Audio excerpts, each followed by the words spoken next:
Olá, pessoal que está estudando para o Enem. Aqui é o professor Fernando Rosário de Souza para dar algumas dicas gerais, principalmente para a prova da área de humanidades. Então vamos lá.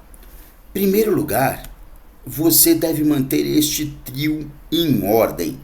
Tenha o sono adequado, principalmente no dia antes da prova, uma alimentação leve e saudável e lembre-se de hidratar. Um cérebro hidratado faz melhor as conexões.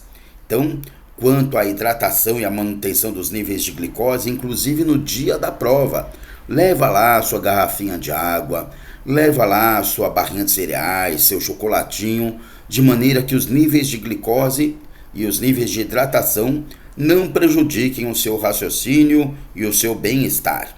Muito bem. Uma outra dica que pode parecer até crendice, mas isso é comprovado pela programação neurolinguística. O nosso pensamento é muito associado pelo movimento dos olhos.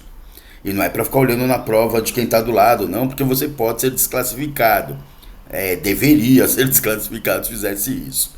Mas se a gente tem um sistema de escrita no Ocidente que vai da esquerda para a direita, estou fazendo no sentido do que vocês olham, significa que o que está na sua frente é o presente, é o que você está escrevendo. O que ficou para a esquerda, né, é o que já passou, é referencialmente, na nossa visão, o passado. E o que está para a direita é futuro, é o que ainda está para ser escrito, é a parte da linha que está em branco. Sabia que quando você movimenta os seus olhos, esses movimentos são involuntários? Se eu pedir para você, lembra o que você tomou no café da manhã? É muito provável que ao se lembrar do que você tomou no café da manhã, você vai olhar para a esquerda e para baixo. Sabe por quê? Porque para a maioria das pessoas o passado está ali na esquerda e a sensação está embaixo. Então, se você quiser se lembrar de algum assunto que está quase para vir da sua mente e você não se lembra, o ideal é olhar para a esquerda. A esquerda, mentalmente, é o lugar das memórias. Já para criatividade, você falar assim, imagine o que você vai fazer hoje à tarde, ou hoje à noite, ou amanhã. É muito provável que você vai olhar para cima e para a direita, porque lá é o lugar da imaginação. Lá é o lugar da criação, né? Direita é futuro, em cima é imagem. Então, para ter ideias para a redação, por exemplo, é uma boa você usar os seus movimentos de olhos para cima e para a direita. Isso daqui vai te salvar se você não souber o assunto? Lógico que não, tá? Mas são dicas para ajudar, para resgatar aquilo que você já tem de conhecimento. Muito bem. Existe uma dica que eu acho ela preciosa. Quando você receber o caderninho, começou. Eu recomendo que no dia de humanas, o primeiro dia, você vá direto para o final do caderninho e olhe qual é o tema da redação, quais são as provocações ali, os textos, o material de suporte para a redação, mas não é para escrever a redação, não. É só para você começar sabendo, sobre o que eu vou ter que escrever mais tarde. Sobre o que eu vou escrever depois que eu terminar a parte das múltiplas escolhas, tá? Quer queira, quer não, esse assunto já vai ficar fermentando na sua cabeça.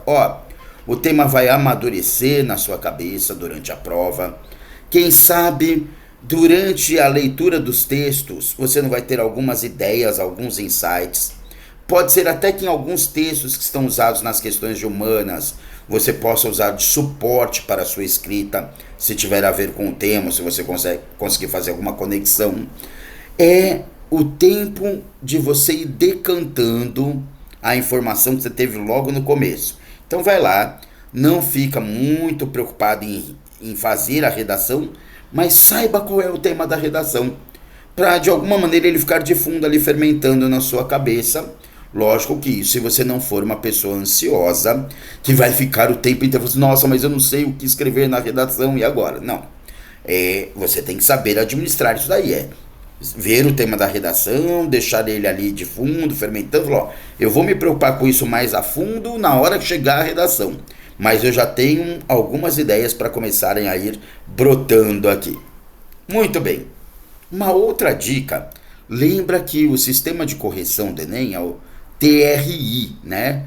Teoria relacionada ao item, né? Ou algo parecido com isso.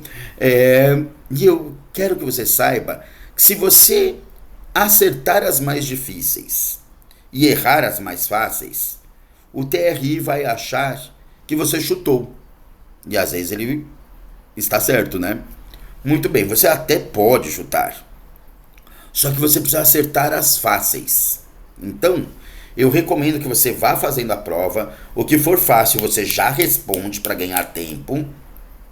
O que for médio e difícil, você marca um M de médio, D de difícil, e deixa para responder depois que você passar por todas as disciplinas respondendo as fáceis. Por todas as questões respondendo as fáceis. Aí vem, faz a varredura nas médias. Porque se acabar o tempo, as difíceis você já ia errar mesmo. Aí você chuta a sua letra de preferência lá, o C de Cristo ou o D de Deus. Vale a pena também você eliminar aquelas que você considera que são ridículas. Essa alternativa não pode ser. Porque pelo TRI, se você não assinalar nas ridículas, você também ganha pontos a mais. Certo? Muito bem. Então é esperado que o estudante acerte as questões mais fáceis. Daí então ele parte da análise é feita pelo TRI. Quando ele acerta muitas questões classificadas como difíceis e erra muitas fáceis, o sistema entende que ele chutou e a nota acaba caindo, o que a gente tinha falado, né? Joia! Agora é importante que você seja um detetive de respostas. Busque as pistas nos textos, gráficos, imagens e legendas que estão no meio da prova. Vou te dar um exemplo aqui de uma questão que já caiu no Enem. Então o texto 1 diz assim: portadoras de mensagem espiritual do passado, as obras monumentais de cada povo perduram no presente como testemunho vivo de suas tradições seculares. A humanidade, cada vez mais consciente da unidade de valores humanos, as considera um bem comum e, perante as gerações futuras, se reconhece solidariamente responsável por preservá-las, impondo a si mesmo o dever de transmiti-las na plenitude da sua autenticidade. Tá?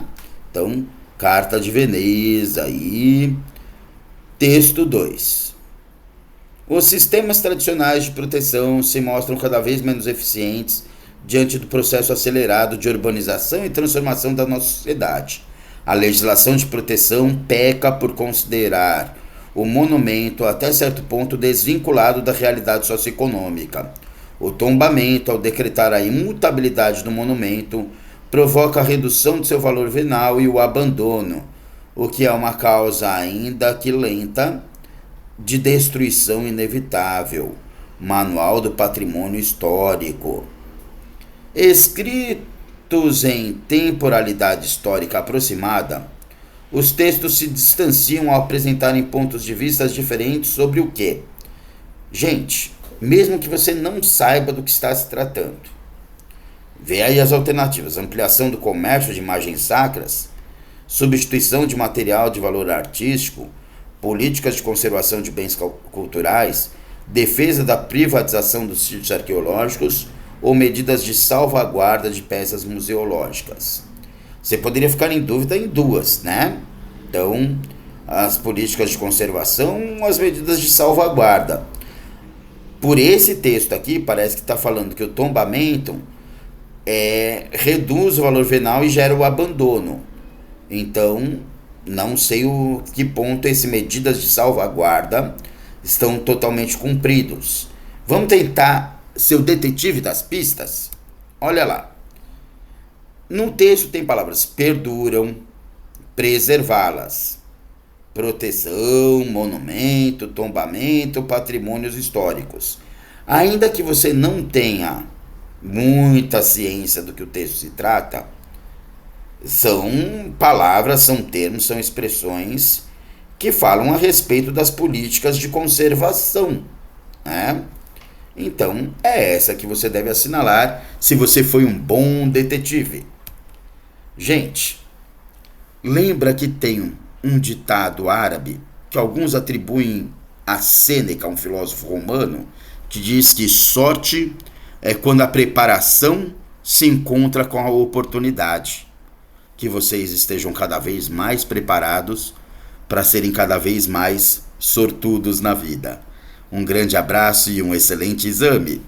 Até a próxima!